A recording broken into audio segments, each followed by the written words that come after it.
ये मशीन का नट होता है जो बीच में गलने के कारण कई बार खुल नहीं पाता, तो उसके लिए हम इसको ग्राइंडर से काटते हैं और उस नट को ग्राइंडर से काटते हुए इसके लिए ज़रूरी है कि मशीन को वर्कशॉप पे ले जाया जाए, क्योंकि अगर कस्टमर के सामने यह सब करते हैं तो कस्टमर थोड़ा असंतोष सा महसूस करता है। इसमें बेल्ट बहुत ही जर्जर हालत में हुई थी, देखिए ये नई लगानी पड़ेगी। और इसका मैकेनिज्म सिस्टम, जिसे हम गियर असेंबली भी बोलते हैं, जो सारा ड्रायर और वॉश का सिस्टम मैनेज करती है, तो उसको खोलते हुए यह हमें नई चेंज करनी है।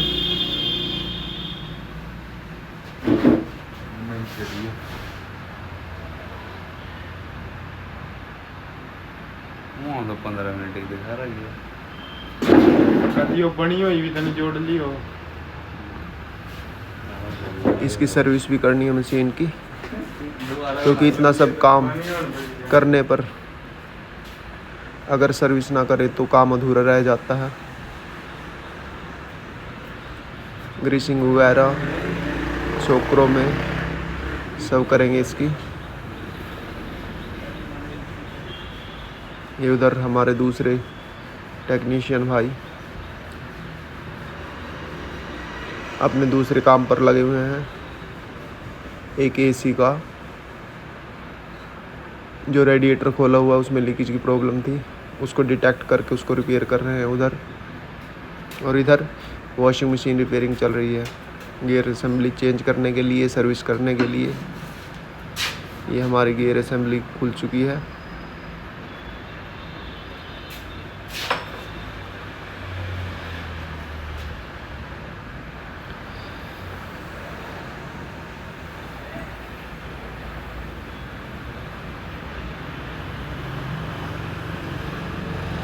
सारे पार्ट टब से अलग करेंगे।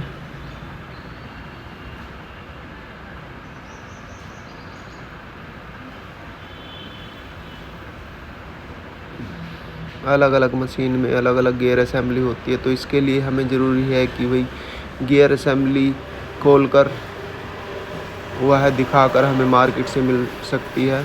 ऐसे ही कई दफ़ा गलत पार्ट आ जाता है, तो उसके कारण हमें बहुत समस्या हो जाती है, बार बार मार्केट के चक्कर लगाने पड़ते हैं। इसलिए मशीन को वर्कशॉप पर लेकर आकर ही कार्य अच्छे ढंग से होता है। और इसमें कस्टमर का विश्वास बहुत सहयोगी होता है कि वह मैकेनिक पर विश्वास करे। और मैकेनिक के लिए भी ज़रूरी है कि भाई कस्टमर के विश्वास पर खरा उतरे, क्योंकि कई भाई हमारे गड़बड़ भी कर देते हैं अपनी निजी ज़रूरतों के कारण, वह गलत चलते हैं। कई दफ़ा हमारे ऊपर कोई ऐसा भार होता है जिसके कारण हमें गलत रास्ता भी अपनाना पड़ता है। जैसे परिवार आर्थिक समस्या से जूझ रहा हो या कोई बीमारी, उसके कारण कई बार हमें गलत भी चला देता है वो सब।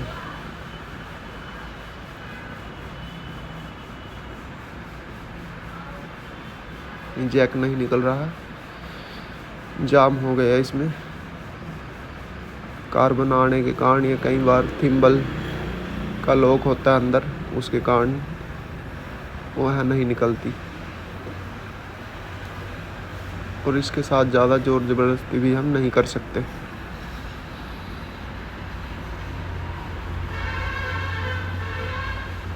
आराम से प्यार से इसको निकालने की कोशिश करते हैं।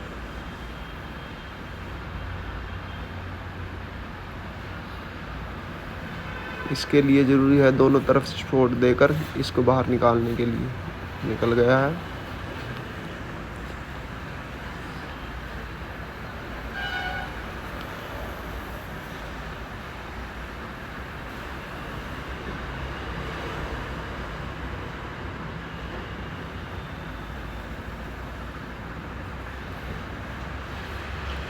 इसमें कचरा कम है, शायद इन्होंने बीच में सर्विस कराई है मशीन की, वरना इसमें डस्ट बहुत होता है।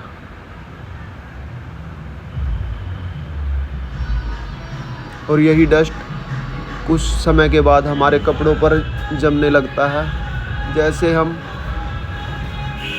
वॉश वगैरह करते हैं तो यह डस्ट कपड़ों पर आकर जमने लगता है हल्की हल्की मिट्टी के तौर पर। तो उस अवस्था में हमारा सर्विस कराना बहुत ज़रूरी हो जाता है। और प्रॉपर सर्विस हमारी सारी मशीन खुलकर ही होती है, जिसमें 1000 से 1200 रुपये का खर्चा आ जाता है। और जो इस दौरान कोई पार्ट वगैरह हमें ख़राब मिलता है तो उसको कस्टमर को बताकर उसको भी बदल दिया जाता है।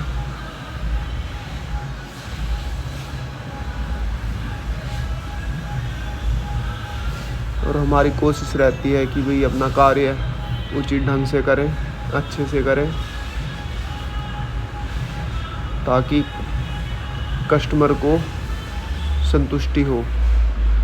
परंतु इस दौरान कई दफ़ा ऐसा भी हो जाता है, क्योंकि सभी पार्टों की अलग अलग समय सीमा होती है, कि हम एक पार्ट तो बदल देते हैं पर कुछ समय के बाद कोई और दूसरी समस्या खड़ी हो जाती है,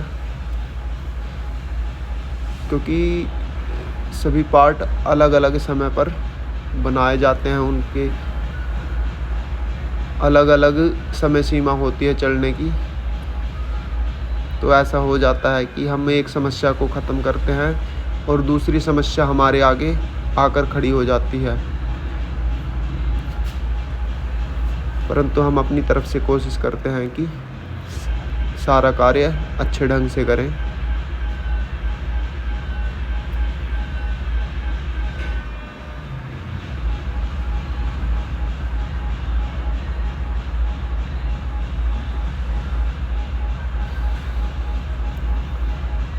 समय के साथ साथ टेक्निक आती रहती है नई नई, जिसके कारण कार्य आसान भी होता रहता है।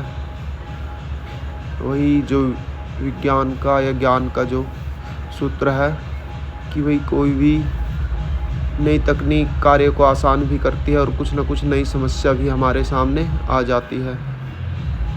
तो प्रेशर पंप के कारण जो कार्य पहले बहुत समय लगता था होने में, वह जल्दी हो जाता है अच्छे से और साफ़ सफाई से, कम मेहनत से।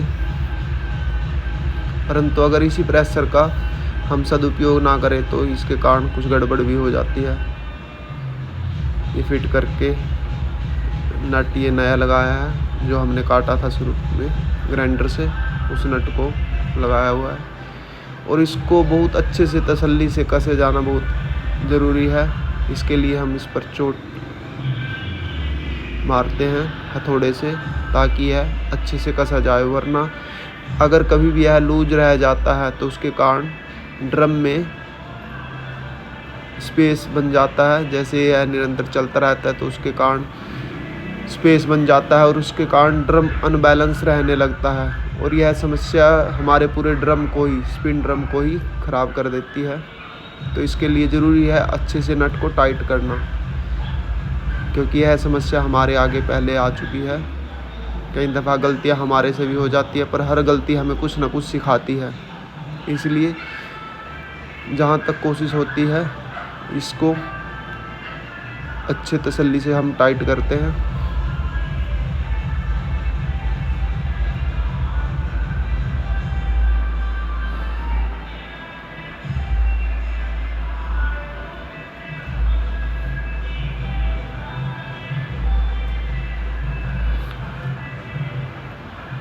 शॉकर में ग्रीसिंग वगैरह सब कर दी अच्छे से, क्योंकि कुछ टेक्नीशियन हमारे अलग कार्य करते रहते हैं और कुछ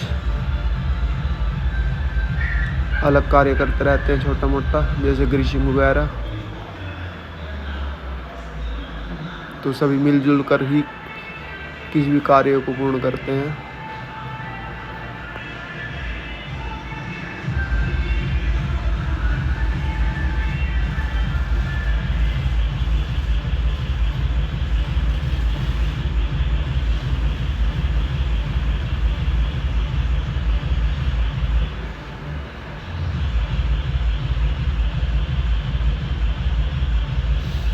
सभी चीज़ें प्रॉपर चेक कर लेनी चाहिए। कई दफ़ा हम जल्दबाजी में यह प्रेशर वाली पाइप लगानी भूल जाते हैं। तारों को अच्छे से जॉइंट करना ताकि करंट रिलीज ना हो सके बाहर, अच्छे से टेपिंग वगैरह। तो इसके लिए ध्यान कार्य पर लगा होना बहुत ज़रूरी है। और जितना हमारा अच्छे से ध्यान कार्य में होगा उतने ही अच्छे तरीके से हम किसी भी कार्य को कर पाते हैं।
कोशिश करते हैं कि कम से कम जॉइंट तारों में रहे।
और वीडियो में थोड़ा बैकग्राउंड म्यूजिक भी आ रहा होगा।